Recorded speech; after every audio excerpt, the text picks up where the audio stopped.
par une nuit claire et tranquille à Springfield, sous une pleine lune qui baignait les toits de la ville de sa lueur argentée, une douce brise dansait à travers les feuilles devant ma maison. Je m'appelle Michael Thompson et je suis professeur de collège. Ma femme et moi partagions cette modeste maison avec notre chat, Luna, niché à la lisière de la ville, où de grands arbres se balançaient tranquillement dans l'air nocturne. Un silence paisible nous enveloppait, rompu seulement par le bruissement occasionnel des feuilles. Mais à l'approche de minuit, une fureur inattendue s'empara de la nuit. Une violente rafale de vent claqua contre les fenêtres, les faisant trembler avec une telle force qu'il me sembla que la maison elle-même allait être arrachée de ses fondations. Le vent hurlant s'accompagnait d'une odeur âcre et piquante, le genre d'odeur que l'on pourrait associer à un feu de forêt faisant rage quelque part au loin. Mon cœur battait fort tandis que je me levais d'un bond, mon pouce accélérant à chaque seconde qui passait. Je me suis précipité vers la fenêtre, essayant de donner un sens aux événements étranges et terrifiants qui se déroulaient devant moi. C'est à ce moment-là que je l'ai vu. Les flammes, hautes, implacables et impitoyables, léchaient les troncs des arbres et se rapprochaient de plus en plus de notre maison. La lueur ardente peignait la cour d'une étrange teinte rouge sang, projetant de longues ombres sinistres sur la pelouse. Alors que j'essayais de traiter la vue, un grondement profond et tonitruant résonna à travers les murs, comme si des cordes invisibles s'étaient cassées quelque part au loin. Ma main tremblant de manière incontrôlable, j'ai attrapé Luna, serrant son petit corps terrifié contre ma poitrine. De la fumée a commencé à s'infiltrer à travers les fissures des murs, épaisse et suffocante. Dans un état second, j'ai attrapé quelques objets irremplaçables, des photos de famille, l'alliance de ma femme, un vieux carnet rempli de mes pensées les plus personnelles. Puis, sans prévenir, une explosion a secoué la maison. La porte d'entrée s'est ouverte avec un rugissement assourdissant et les flammes ont rapidement consumé la porte. Dans le chaos, tout est devenu flou, cendres, fumée et panique se sont mélangés jusqu'à ce que je perde connaissance. Quand je me suis réveillé, je me suis retrouvé dans un endroit différent de tout ce que j'avais vu jusqu'alors. Les flammes et les débris avaient disparu, à la place, je me tenais dans un royaume de pur silence, baigné d'une lumière douce, presque céleste. Là, dans cette lueur réconfortante, Jésus est apparu. Un profond sentiment de compréhension m'a envahi, même si j'ai aussi réalisé qu'un chemin difficile m'attendait. Michael, a-t-il dit, sa voix ferme et pleine de compassion, d'énormes épreuves surviendront bientôt en 2025. De nombreux chrétiens seront mis à l'épreuve. Préviens-les, afin qu'ils puissent se préparer. Seuls ceux dont la foi est authentique seront appelés élus. Au moment où ces paroles ont atteint mes oreilles, j'ai senti mon environnement changer. Je n'étais plus dans le confort de ma maison ou dans le paysage familier de Springfield. Au lieu de cela, je me suis retrouvé dans un terrain désolé, là où se dressaient autrefois les collines verdoyantes. À présent, le terrain s'étendait devant moi comme une étendue stérile et déchiquetée sous un ciel gris et sinistre. Chacun de mes pas résonnait dans le silence, le bruit de mes pas ressemblait au son d'une cloche funéraire. Bien que toujours ébranlé par les événements de l'incendie, j'ai compris qu'une nouvelle épreuve venait de commencer. Jésus marchait à mes côtés, sa présence était un phare de paix constant au milieu de cette désolation écrasante. Il n'y avait pas de vent, pas d'appel d'oiseaux, aucun signe de vie. L'horizon semblait disparaître dans une épaisse brume basse. Michel, a de nouveau parlé Jésus, d'un ton doux mais ferme, cet endroit représente l'isolement spirituel. Beaucoup se sentiront ainsi à l'avenir ou une solitude si profonde qu'elle mettra à l'épreuve leur foi et la force de leur lien avec leur communauté religieuse. La notion d'abandon spirituel m'a profondément frappé. L'idée que la présence de Dieu ou le soutien de ses compagnons croyants puisse sembler si lointain était une pensée trop douloureuse à supporter. J'avançai prudemment, scrutant le paysage aride jusqu'à ce que, au loin, j'aperçoive les ruines d'une petite chapelle. Je m'approchai de la structure en ruine et entrai, pénétrant dans l'intérieur obscur. Un ancien autel se dressait au fond, son bois usé par le temps. À genoux devant lui, je tentai de prier, et ce faisant, une paix étrange et silencieuse m'enveloppa. C'était comme si un faible filament de lumière avait survécu à l'obscurité. Ma foi n'avait pas été éteinte. Souviens-toi de cela, la voix de Jésus brisa le silence, en 2025, lorsque les croyants seront frappés par la solitude, tu devras leur rappeler que la foi intérieure est plus forte que tout isolement. Dieu n'abandonne jamais ses enfants. Soudain, une lueur sombre et surnaturelle emplit la chapelle, et en un instant, je fus projeté dans une vision terrifiante. Le ciel au-dessus brillait d'un rouge sang, comme si les cieux eux-mêmes étaient en feu. Le sol s'ouvrit, libérant d'épais nuages de fumée noire. Et de cette fumée, une silhouette monstrueuse émergea, une bête terrifiante, une manifestation de l'Antéchrist. Elle avançait dans un silence glacial, ses griffes massives creusant de profonds sillons dans la terre, sa tête ornée de cornes tordues et ses yeux embrasés d'une malice ardente.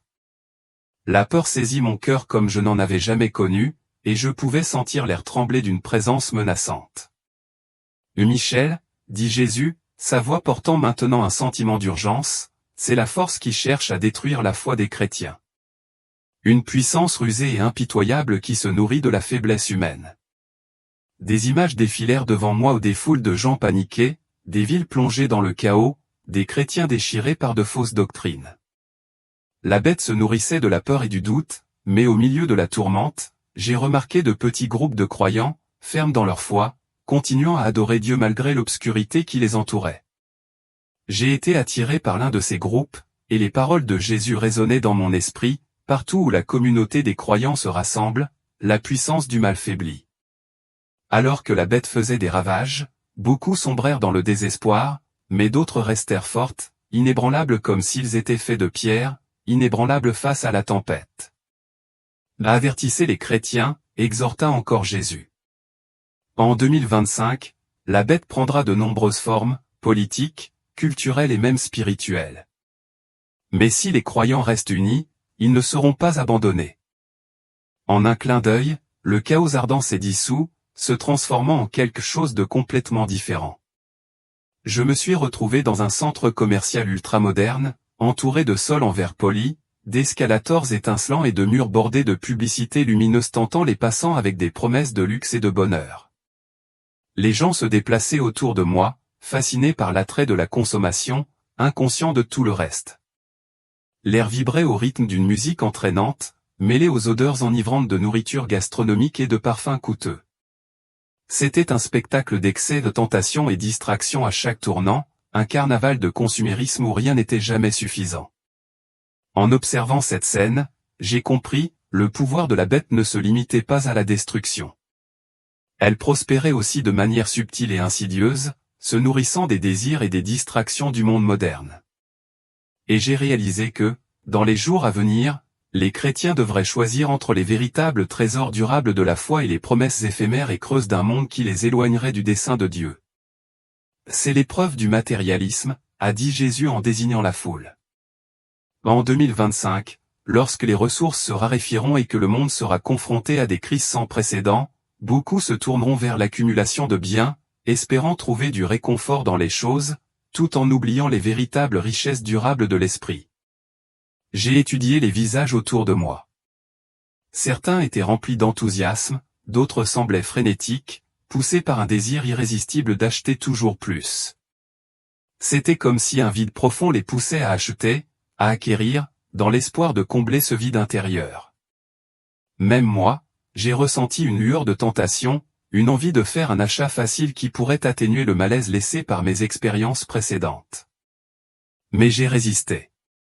Au lieu de cela, je me suis dirigé vers un petit stand de charité paroissiale, caché entre deux boutiques de luxe et rutilantes. Là, j'ai donné le peu que je pouvais. Ce simple geste m'a fait ressentir un sentiment de calme, un rappel silencieux qu'aucun bien matériel ne peut jamais remplir le cœur aussi profondément que l'amour que nous montrons aux autres. Michel, a dit doucement Jésus, ces épreuves révéleront qui est vraiment généreux et qui est tombé dans le piège de la cupidité. Alors que ces paroles flottaient dans l'air, les lumières éblouissantes autour de moi se sont atténuées, pour être remplacées par une cascade de visions puissantes et énigmatiques. J'ai vu des gens miraculeusement guéris de ce que l'on croyait autrefois être des maladies incurables. J'ai vu des familles, brisées par des années de conflits, redécouvrir l'harmonie et la paix. Et pourtant, j'ai aussi vu le côté sombre de la vie, des moments d'échec tragiques où régnait le désespoir et le désespoir. Miracles et tragédies s'entremêlent, créant une tapisserie complexe de l'existence humaine.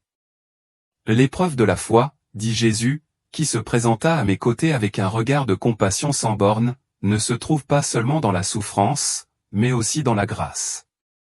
Certains seront témoins de miracles et deviendront fiers, tandis que d'autres endureront de grandes souffrances et sortiront de leurs épreuves humbles, mais purifiés. J'ai vu un homme, une fois diagnostiqué d'une maladie mortelle, se lever de son lit de mort, proclamant sa guérison miraculeuse. Mais au lieu de la gratitude, l'orgueil a vite pris racine dans son cœur. Il s'est éloigné de Dieu, oubliant la source de sa guérison. En revanche, j'ai vu une femme âgée avec rien d'autre que les vêtements qu'elle portait sur le dos, qui restait sereine et paisible, sa foi inébranlable alors qu'elle priait dans une solitude silencieuse. Il m'est apparu clairement que la foi n'est pas seulement un refuge dans les moments difficiles, mais aussi une humble ancre face à la prospérité. L'orgueil se cache souvent dans l'ombre du succès, tandis que le doute menace de consumer le cœur dans les moments de douleur.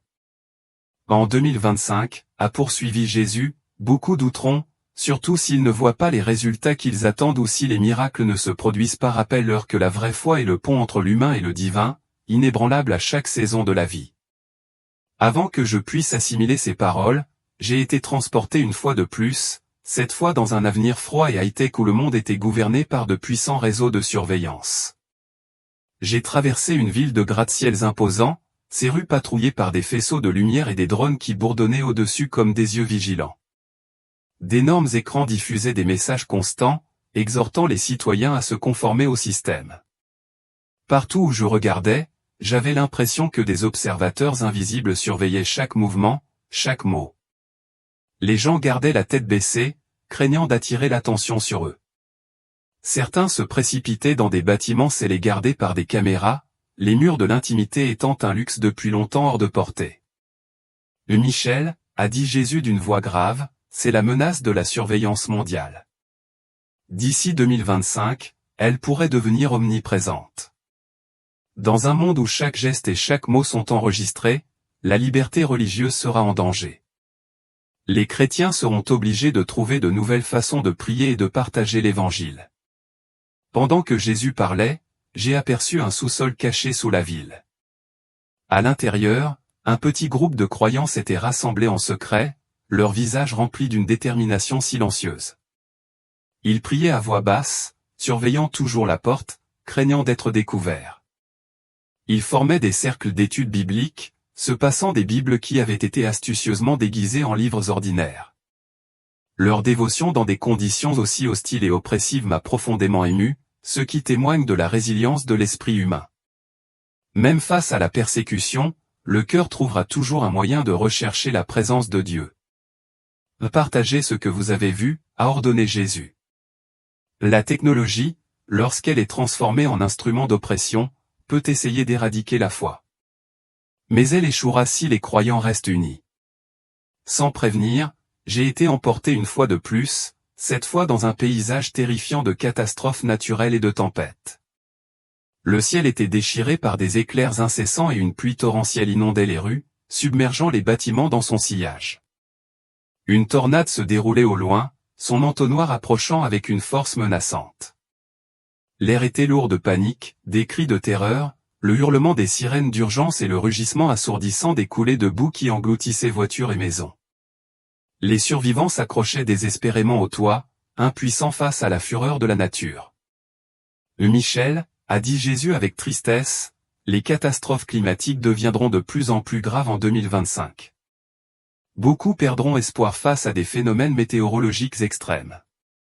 Mais au milieu de la destruction, certains découvriront le pouvoir de la solidarité et de la prière. J'ai regardé les bénévoles patauger dans la boue profonde pour sauver les personnes âgées et les enfants. Les travailleurs humanitaires distribuaient de la nourriture et des couvertures à ceux qui avaient tout perdu.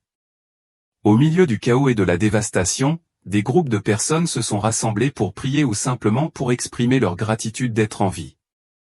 Ensemble, ils ont trouvé la force de reconstruire, de partager le peu qu'ils avaient et de se soutenir les uns les autres. Le pouvoir de la communauté face au désastre m'a rappelé que même dans nos moments les plus sombres, nous ne sommes jamais vraiment seuls. Dites-leur de ne pas céder au désespoir, a dit Jésus, sa voix calme mais pleine d'urgence. Ces catastrophes mettent à l'épreuve le corps et l'âme. Seule une foi inébranlable et un amour sincère les uns pour les autres peuvent garder l'espoir vivant dans de tels moments. Puis, comme si une tempête était passée, est venu un répit radieux. Les vents ont cessé et le ciel s'est éclairci. Devant moi s'étendait un chemin tranquille, où le doux chant des oiseaux emplissait l'air et le parfum des fleurs en fleurs emplissait le paysage de collines vallonnées et ensoleillées. Chaque pas que je faisais semblait alléger mon esprit, comme si j'étais entré dans une oasis après avoir enduré tant de difficultés et de peurs. Jésus marchait à mes côtés d'un pas régulier et réconfortant, me montrant des scènes de la vie quotidienne, des familles en prière, des voisins qui prennent soin les uns des autres, des communautés qui se rassemblent dans de petits mais significatifs actes de bonté. Michael, dit-il avec un sourire doux et compréhensif, tu dois comprendre qu'à chaque saison de l'âme, il y a toujours une menace cachée pour l'espoir. Même en 2025, au milieu des catastrophes et des tentations, ceux qui cultivent une véritable fraternité ou qui se tiennent ensemble dans l'unité découvriront une force plus grande que toute adversité. Il a montré du doigt une petite chapelle perchée au sommet d'une colline douce, ses vitraux captant la lumière du soleil et dispersant des reflets colorés sur l'herbe en contrebas. À l'intérieur, j'ai trouvé plusieurs familles rassemblées en prière. Bien que clairement éprouvées par les épreuves de la vie, leurs visages rayonnaient de paix. Ils souriaient, sûrs de savoir qu'ils n'étaient pas seuls. J'ai réalisé à ce moment-là que la foi est plus que la croyance, c'est un sentiment de communion qui brise les barrières et guérit les blessures. Là, dans le silence de la chapelle, j'ai ressenti une profonde restauration intérieure, comme si les blessures émotionnelles et spirituelles des visions précédentes commençaient à se cicatriser. Rappelez à vos frères et sœurs ce voyage, a dit Jésus. Dans les moments sombres, beaucoup oublient que je suis toujours proche. C'est leur plus grand espoir, leur plus grande force. Soudain, l'obscurité remplaça cette scène paisible. Je clignai des yeux et l'instant d'après, je me retrouvai éveillé dans une chambre d'hôpital. Les murs blancs et stériles, le bip continu des moniteurs médicaux et le pouls rythmé des machines me ramenèrent complètement à la raison. Mon bras était bandé et une douleur sourde se répandit dans ma poitrine. Ma femme était assise à côté de moi, le visage fatigué mais empli de soulagement. Elle tendit la main vers moi, ses doigts tremblant légèrement tandis qu'elle la tenait. Une infirmière attentive entra dans la pièce, régla les moniteurs et vérifia mes signes vitaux avec une efficacité douce.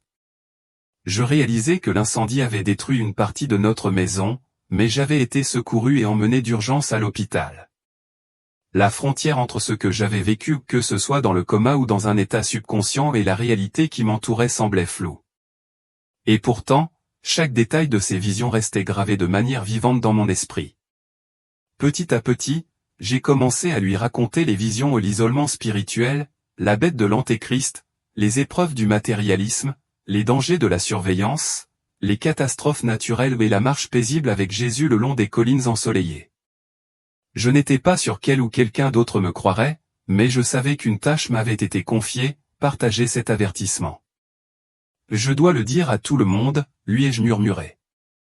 En 2025, il y aura de terribles épreuves. Nous ne savons peut-être pas comment les choses vont se dérouler, mais nous devons nous préparer. Seule une foi authentique, enracinée dans la confiance et la communauté, peut nous garder en sécurité. Une fois que j'ai été suffisamment bien pour quitter l'hôpital, j'ai pris une décision qui allait changer le cours de ma vie. J'ai organisé une réunion à l'église locale, en invitant voisins, amis et connaissances.